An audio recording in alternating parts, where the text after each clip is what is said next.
They tied a ribbon in her hair and called it a wedding, but everyone at the trading post knew it was a joke. Clara stood stiffly in the rough linen dress her aunt had sewn, while her so-called groom, Jed Tillman, laughed with his friends about how she ain't much to look at but'll keep the cabin warm. The men roared as if she weren't standing there, cheeks burning, clutching the wildflowers someone had thrown together like weeds. No vows, no preacher, no respect.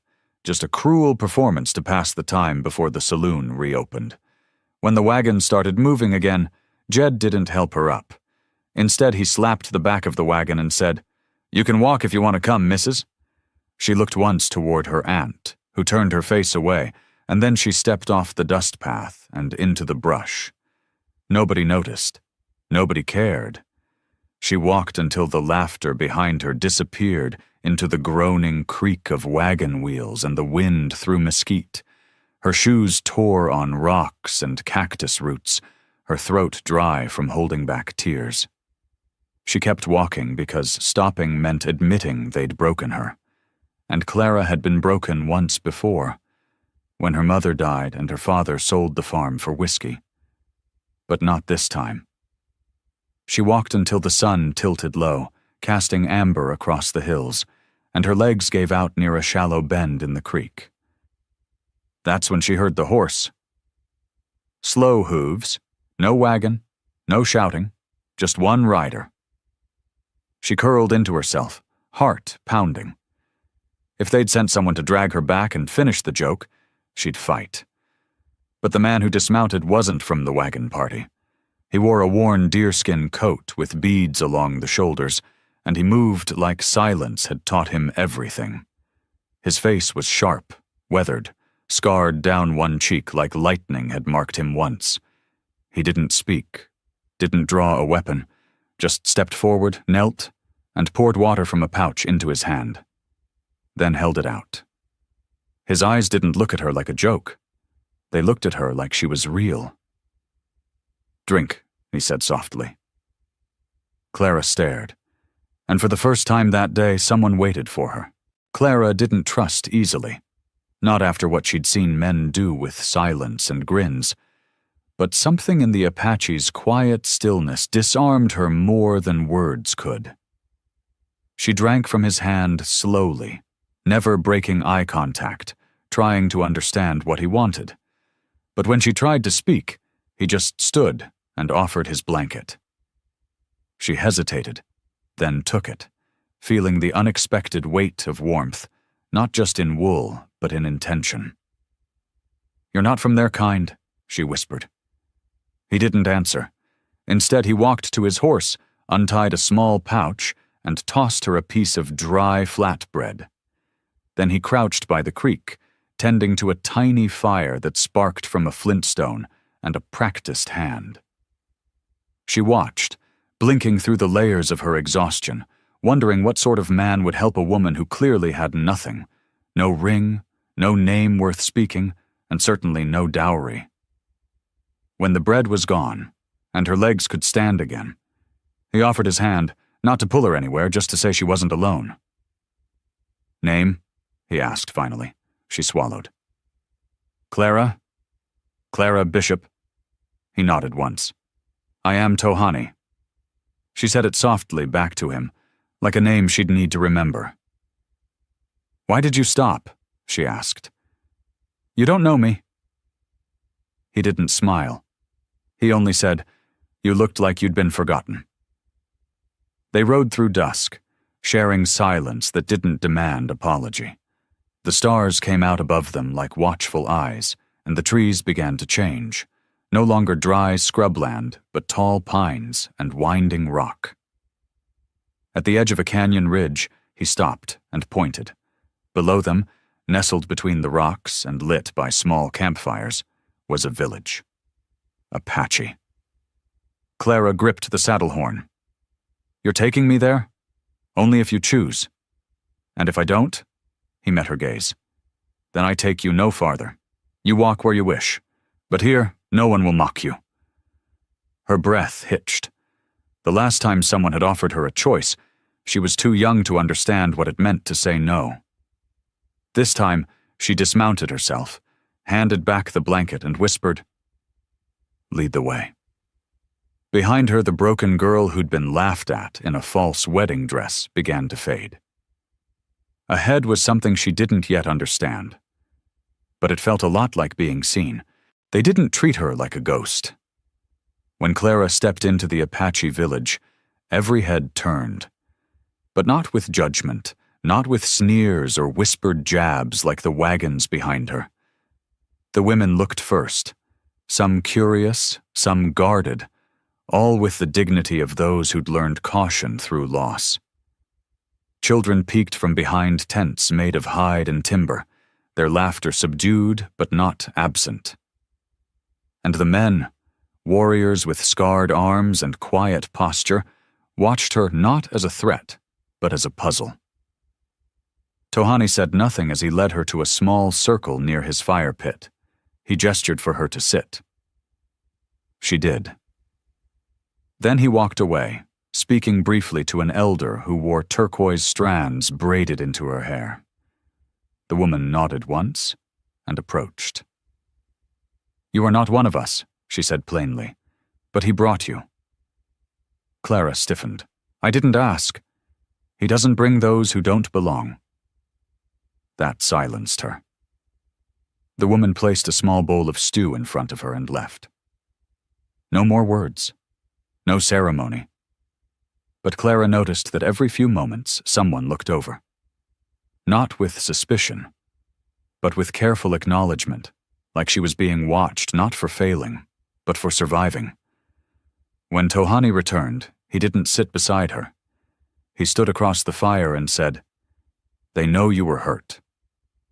They don't need details. Pain has no stranger here." Clara swallowed a sob. "Do you always speak like this?"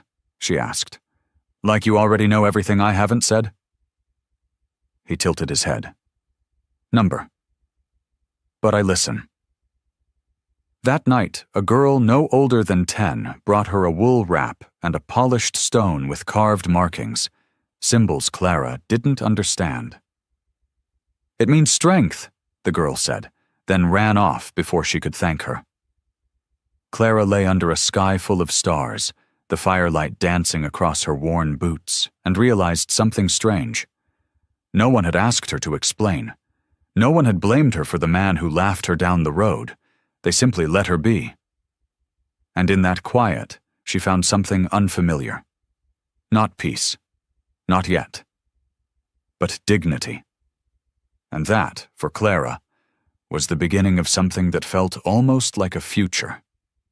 The next morning, Clara awoke before the sun, unsure whether it was the cold or the silence that stirred her. The Apache village was already alive, quiet but purposeful. Smoke drifted from early fires, and women moved between tents with baskets, their faces set with calm discipline. Clara sat up slowly, unsure if she was meant to stay in place. She didn't want to offend, didn't want to assume welcome. But then she saw Tohani crouched beside a pile of logs, splitting kindling with a stone axe. Without thinking, she stood and crossed the camp. "Let me help." He looked up, then down at her hands. "You know how?" "I've split wood before," she said, "just never for people who looked at me like I might matter." He didn't smile, but there was something like approval in the slight nod he gave. He handed her a small axe. The log was stubborn. Clara's arms trembled after the second strike. By the third, her palms ached. But she kept going, and she noticed that some of the women had stopped to watch, not judging but observing. One finally stepped forward, said nothing, and handed her leather wraps to protect her hands. Clara thanked her with her eyes. No one mocked her. No one offered pity. Just tools, space, the right to struggle. Tohani split twice as many logs without seeming to sweat, but he didn't move faster than her, just beside her, like work shared was its own kind of language. Later that morning, the elder woman with the turquoise hair returned. Tohani says you do not complain, she said. Clara paused. What would it change if I did? Nothing, but it means you are not here to be rescued. Clara straightened. I don't want rescue. I want a place where my worth isn't a punchline. The elder woman studied her for a long moment. Then, unexpectedly, she touched Clara's chin gently. We have no need for ghosts, but we always find room for women who wake before the fire. That night, Clara sat at the same fire where she'd eaten the day before, only now the bowl came from a young man with a scar on his forehead, and it came with a respectful nod. The kind that said, "We've seen what you carry, and you carried it well." Clara hadn't expected to laugh again. Not truly. But it happened 3 days after she arrived, when one of the children, a boy with tangled hair and quick feet, challenged her to a race around the far edge of the canyon. She tried to decline, but the village had gathered to watch the morning archery drills, and the boy's grin was too infectious. "Come on, outsider," he teased. "Bet you can't even run like a squirrel." The words were playful, not cruel, and when Clara ran, barefoot, hair down, dress swishing like a flag behind her, she didn't think of Jed or the wagon or the sting of being laughed at. She just ran. And when she reached the finish line, breathless and flushed, she raised both arms high like a champion. The children burst into cheers, and for the first time, the women smiled at her with something more than acceptance. Pride. Even the warriors watching from the ridge gave slight nods. Tohani stood near the shade of a pine, arms crossed, face unreadable. But his eyes followed her with the steadiness of someone who had placed a wager on her strength, and watched her win. That night, music floated from flutes carved in bone and drums made of hide. Clara didn't know the songs, but the rhythms pulled at her bones like memory. A young girl handed her a painted stick and guided her through a simple dance, one meant not to impress, but to include. Clara stumbled, then swayed, then twirled, and laughter, true laughter, escaped her lips like something she'd forgotten belonged to her. Later, as the fire cracked low, Tohani sat beside her. "You ran well," he said. "You laughed louder." Clara looked at him sideways. "I didn't think I had that in me anymore." "You do. You always did." She lowered her eyes. "No one's ever told me that without wanting something in return." He leaned in slightly. "Then let this be the first time." Silence settled between them again. But it wasn't empty. It was safe.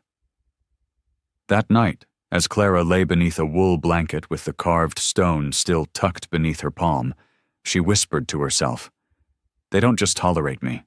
They see me." And in the distance, a coyote howled, not in warning, but in welcome. The warning came not in shouts, but in posture.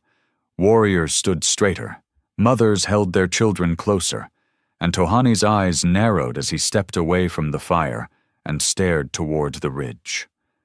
Clara followed his gaze. A rider approached, alone but not casual. Dust rose behind his horse, and his coat looked too clean for someone who belonged out here.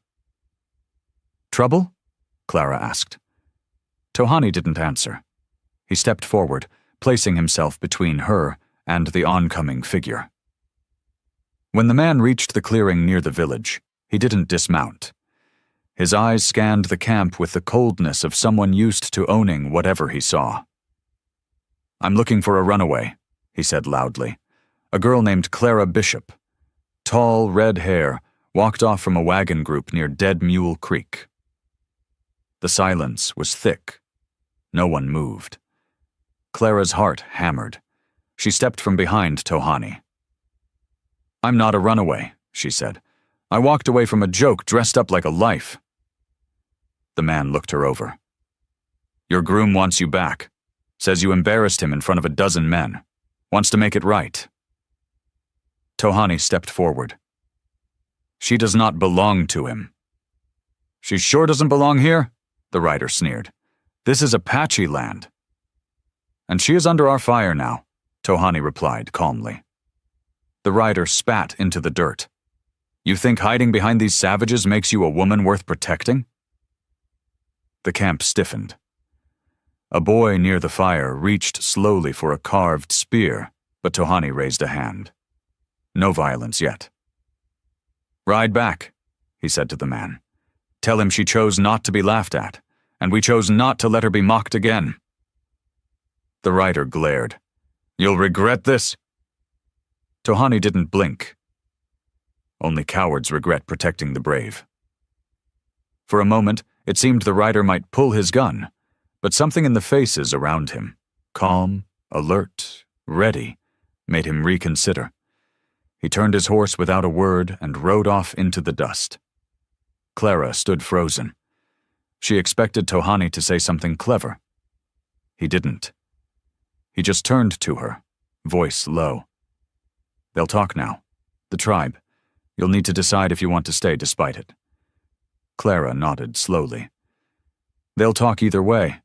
At least here, I can walk with my head up." And for the first time, she realized she hadn't once felt the urge to look behind her. That night, after the rider had vanished and the village returned to its steady rhythm, the elder woman summoned Clara to her fire. No one else sat nearby. Just a small circle of embers, a carved bowl of cedar smoke, and the steady gaze of a woman who had seen decades pass through this land like wind over stone. Clara sat with hands folded, unsure whether she was being judged or welcomed again.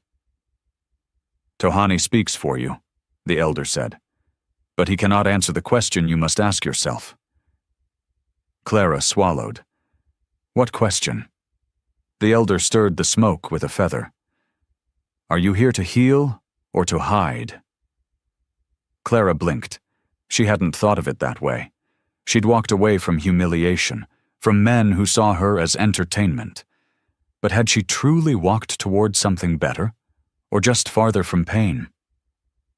"I don't know yet," she admitted. "Then listen," the woman said, "and choose wisely. This land is hard, but it does not lie. The people here do not pretend. If you stay, you must give of yourself. Not just your wounds, but your strength." Clara looked at the embers. "I don't know how to be strong." "Then you've never truly seen yourself," the elder said. She reached into a pouch and handed Clara a carved medallion, painted with red clay and turquoise dust. "This is the mark of those who've stood at the fire and been counted." "I don't deserve this." "You accepted exile with grace. You worked when you could have begged. You stood your ground today, not behind a man, but beside one. That is strength." Clara felt the weight of the medallion. It wasn't heavy in her hand, but it felt like the first thing anyone had given her that wasn't meant to bind or mock her. "If I stay," she whispered, "what do I become?" The elder smiled. "You become what you were before the world tried to tell you otherwise." Later, as she returned to her tent, she passed Tohani. He didn't ask what the elder had said. He only looked at the medallion in her hand and nodded. She met his eyes. "I'm not hiding," she said. "Not anymore." He touched 2 fingers to his chest. "Then you are one of us." The words weren't ceremony, they were truth. And this time they made her cry, not from shame, but from being finally, completely seen. The whispers came the next day, but they weren't cruel. They were curious. The girl who had walked away from shame, who stood beside the scarred warrior, was no longer just a visitor. She carried water with the others. She braided a child's hair when his sister fell ill. And when the elder asked for help grinding herbs, Clara knelt without hesitation. Still, there were those who watched closely, testing the line between outsider and sister. One of them was Naline, a sharp-eyed woman who had once fought beside her husband against cavalry scouts. She approached Clara at dusk, arms crossed. "Tohani carries scars from white men," she said. "Most here do, and yet he defends you." Clara stood still, heart steady. "I never asked him to." "But you accept his fire, his food, his protection." "I accept his respect," Clara said, "and I try to earn it." Nalin tilted her head. "You think you've earned it?" "I think I'm not done trying." There was a long pause. Then Nalin handed her a length of dyed cloth. "Then finish this. It's for the coming ceremony." Clara took it, hands trembling. It wasn't a task. It was a test, and she didn't flinch. That night by the fire, Tohani sat beside her. For the first time, his shoulder touched hers.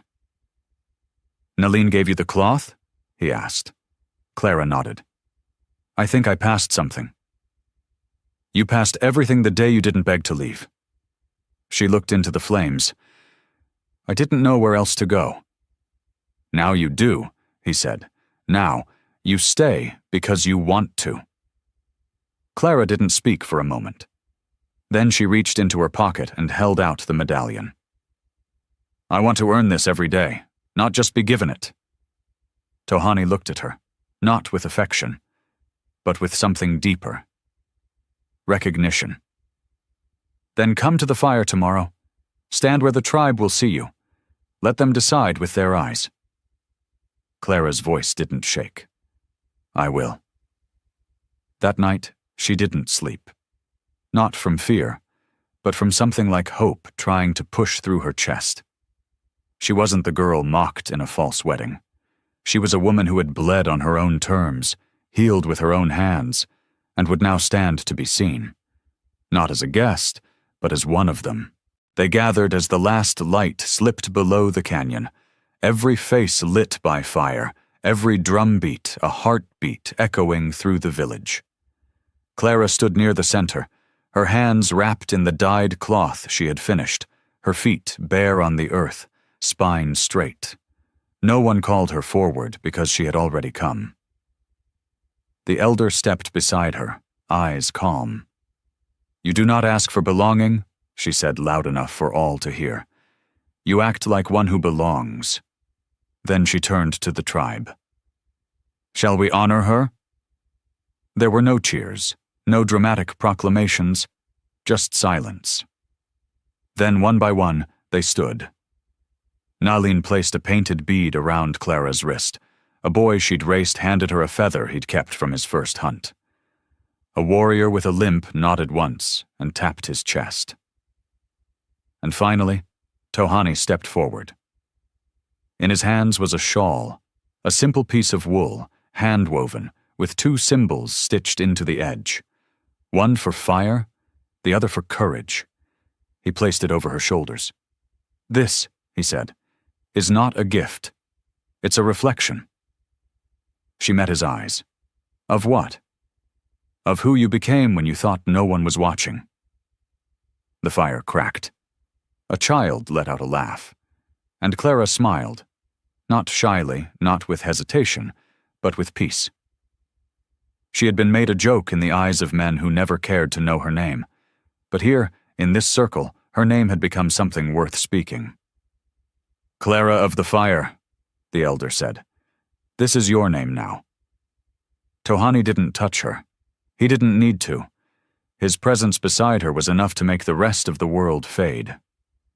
When the ceremony ended, the tribe didn't disperse quickly. They lingered, talked, laughed. It was no longer about her. It was with her. That night, Clara sat at the edge of the ridge where she'd once been given a choice. She watched the stars bloom and whispered to herself, "I was never weak. They just never looked long enough." Behind her, soft footsteps approached. Tohani sat without a word, hands resting on his knees. She leaned against him, just slightly, and he didn't move away. The wind carried smoke and song, and the quiet knowledge that some scars heal stronger than the skin around them. Spring came with green edges to the canyon, and Clara now walked the village paths not as a guest, not as a rescued soul, but as one of their own. She fetched water without needing to ask, braided hair without invitation, and when a child scraped his knee, he ran to her first. Her hands no longer trembled when she reached for tasks. They shaped things, mended, built. Tohani worked beside her every day, but still never claimed her. And she never asked.